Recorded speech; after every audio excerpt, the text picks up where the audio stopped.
আসসালামু আলাইকুম। কেমন আছেন আপুরা ভাইয়ারা? আশা করি ভালো আছেন। আপনাদের দয়ায় আমিও ভালো আছি। তো চলে আসলাম নতুন আরেকটি ভিডিও নিয়ে। তো চলেন দেখা যাক আজকে কি রান্না করি। আজকে খুব সিম্পল রান্না করব। চলেন তাও বলে দিই। উম, আজকে রান্না করব ডিম, আলু দিয়ে ডিম আর হলো লাল শাক ভাজি আর ডিম ভর্তা।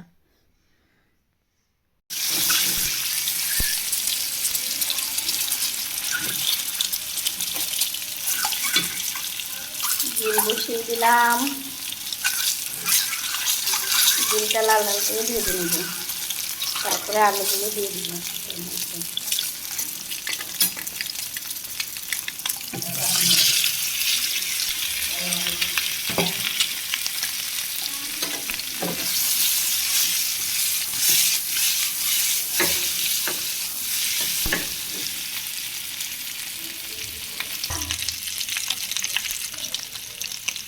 গাইস, এই যে আমার ডিম আর আলুটা ফ্রাই করা হয়ে গেছে।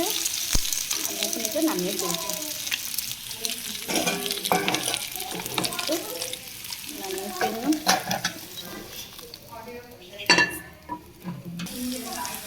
আপুরা ভাইয়ারা, আমি লাল শাকের জন্য এখানে পেঁয়াজ শুকনো মরিচ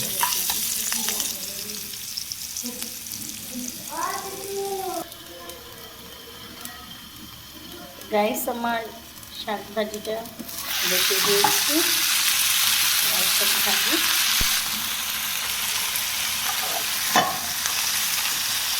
আসলে এক হাতে ফোন ধরা আমার কাছে ভিডিও করা সুন্দর ভিডিও করা রান্নাতে হয়তো আপনাদের দেখতে একটু অসুবিধা হচ্ছে।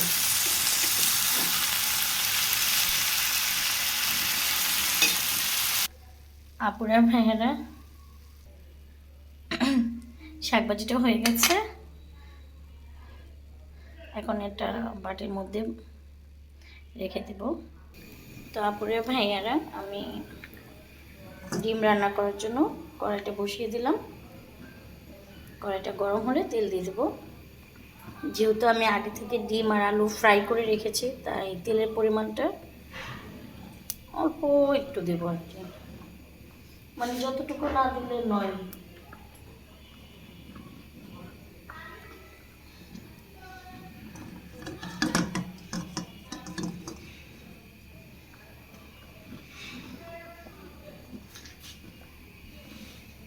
দিয়ে দেবো পেঁয়াজ,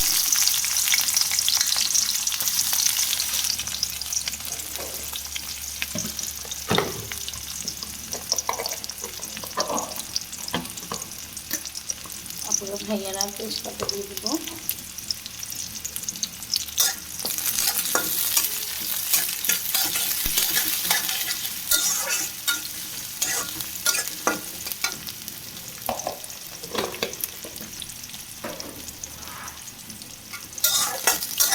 এটা ভাজা হোক।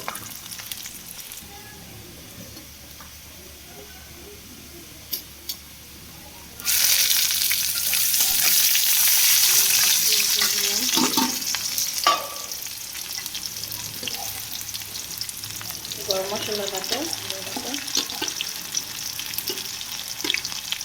আদা রসুন পেঁয়াজ,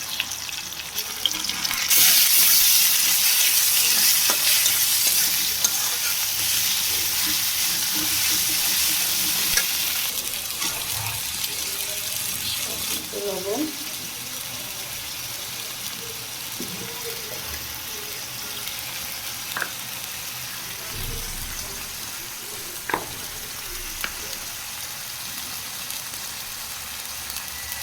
মরিচের গুঁড়া,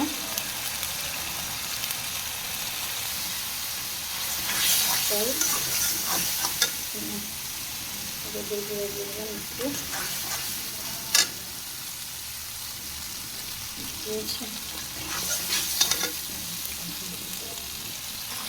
তারপরে ভেড়া আমার মশলাটা কষানো হয়ে গেছে।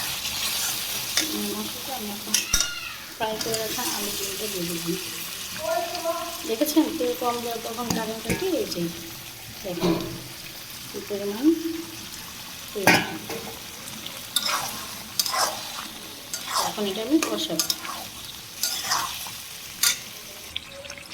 গ্যাস চুলার গ্যাসটা বেড়ে আমার তরকারিটা একটু লেগে গেছে, এই কারণে আমি কড়াই থেকে এটা চেঞ্জ করলাম।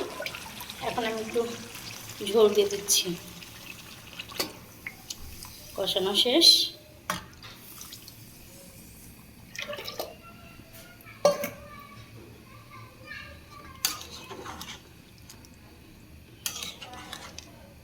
না আসলে আজকে তরকারি খাওয়া লাগতো না।